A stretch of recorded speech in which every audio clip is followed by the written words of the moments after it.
Salut, c'est Christophe, bienvenue dans cette vidéo. Aujourd'hui, je vais te montrer comment faire ta demande d'ABN. Alors l'ABN, c'est quoi? C'est l'Australian Business Number. En gros, c'est un peu l'équivalent de notre statut d'auto-entrepreneur, c'est-à-dire que c'est un numéro qui va te permettre de travailler en tant qu'entreprise. C'est-à-dire que c'est pas la personne pour qui tu travailles qui va te payer, ça va être à toi de facturer tes services et ensuite la personne pourra te payer.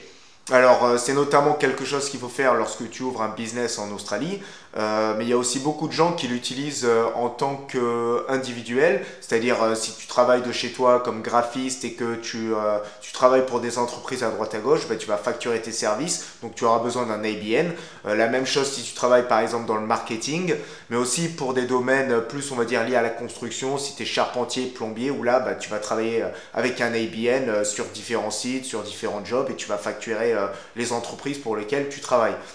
Donc normalement, pas tout le monde peut avoir un ABN parce que normalement un ABN c'est censé être réservé à seulement ceux qui veulent vraiment monter une entreprise. Par exemple, tu le sais peut-être, il y a beaucoup de gens qui ouvrent un ABN et qui l'utilisent pour travailler bah, pour des gens comme si c'était des employés normaux, sauf qu'en fait, ils facturent leurs services avec un ABN. Alors ça, l'État australien fait un peu la chasse à ça parce que c'est surtout la bonne planque pour les employeurs. Ça leur évite de payer les taxes patronales et puis aussi la superannuation, donc on va dire les sous pour les retraites. Et puis ça met un peu voilà, une situation de précarité pour les travailleurs australiens. Donc, je vais te montrer comment tu fais pour remplir ta demande d'ABN en ligne. Il y a justement, comme je t'ai dit précédemment, quelque chose qu'il faut savoir pour éviter bah, de te faire refuser ta demande d'ABN parce que l'État australien maintenant essaie d'être plus carré là-dessus. Alors, on va voir également bah, justement quelles sont les choses à faire lorsque tu as un ABN parce que tu le sais probablement déjà, mais il va falloir que tu payes tes impôts toi-même à la fin de l'année fiscale et bah, si tu as envie justement mettre tes sous de côté pour la superannuation, pour la retraite. Moi, je te donne rendez-vous juste derrière pour te montrer tout ça en vidéo en filmant mon écran. A tout de suite. Donc ici, je vais te montrer comment faire ta demande d'ABN en ligne. Alors, il faut aller sur le site de l'Australian Business Register, donc qui est celui-là, abr.gov.au. Par contre, fais attention quand tu fais ta demande avec Google parce qu'en fait, il y a beaucoup de sites qui proposent des services payants, mais sans que tu le saches, et c'est les premiers résultats de ta recherche. Par exemple, si là, je tape Get un ABN, tu vas voir que les 5 premiers résultats, tout ça, en fait, c'est les sites payants qui vont te demander de payer, tu vois, 38 dollars, certains vont te demander 200 dollars, alors que, en fait, pour faire ta demande d'ABN, c'est gratuit, donc il faut pas aller là-dessus, il faut aller sur celui-là, voilà, abr.gov.au. Donc là, une fois qu'on est là-dessus, donc là, on a les explications un peu, comment faire tout ça, tu as même une vidéo qui t'explique normalement si tu peux avoir un ABN ou pas. Nous, on va aller directement là-dessus pour faire la demande. Donc là, il y a des cases à remplir. Donc là, la première page, il faut tout mettre oui.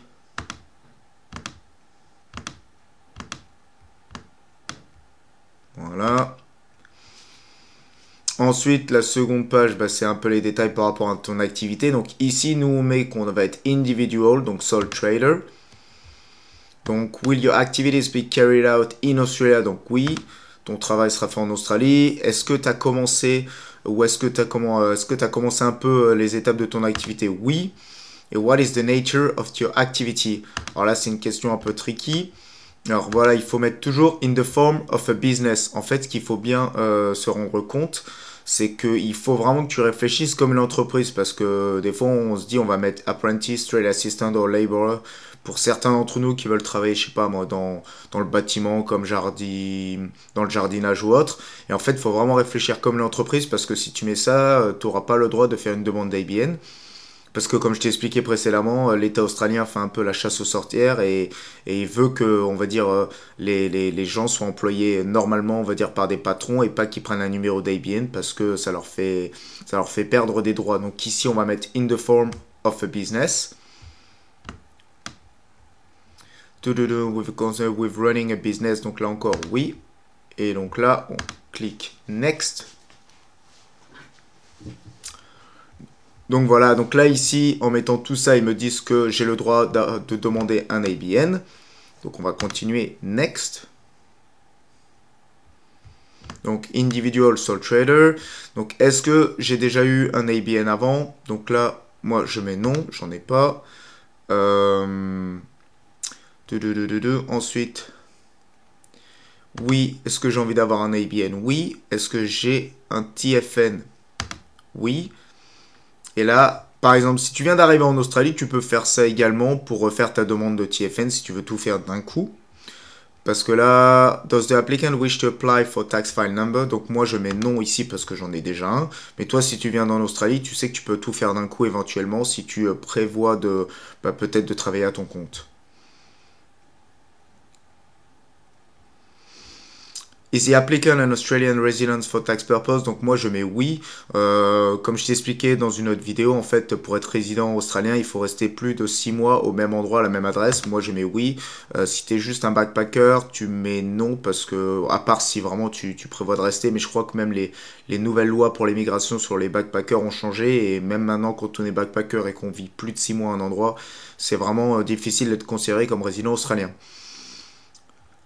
Ici, c'est si tu utilises les détails, si tu utilises l'aide d'un tax agent, mais j'imagine que c'est pas ton cas, moi c'est pas le mien, donc je mets non.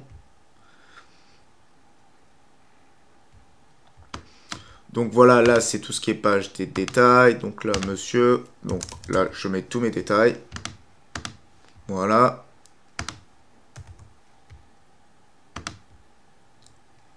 Le tax file number, donc si tu en as déjà un, tu peux le mettre, donc moi je mets le mien ici, voilà. Donc on y est, donc ici tu mets la date à laquelle tu souhaites que ça commence. Donc moi je mets la date d'aujourd'hui. Describe the describe the individual sole trader main business activity. Alors ici il faut que tu décrives un peu l'activité que tu vas faire. Donc si tu travailles par exemple comme, je sais pas moi, graphic designer dans le marketing, ou bien si tu travailles dans la construction ou bien autre chose, il faut que tu expliques un peu rapidement ce que tu vas faire. Moi par exemple ici je vais mettre Landscaping Services. Operate. Donc voilà, là, on a mis.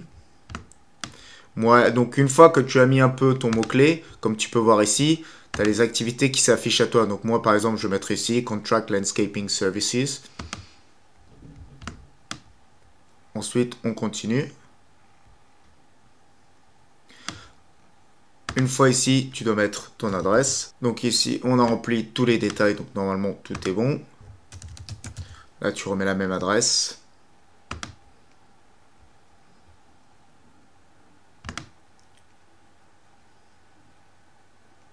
Donc là, tu as des détails à remplir, par exemple, si tu as un numéro de téléphone professionnel ou les heures après.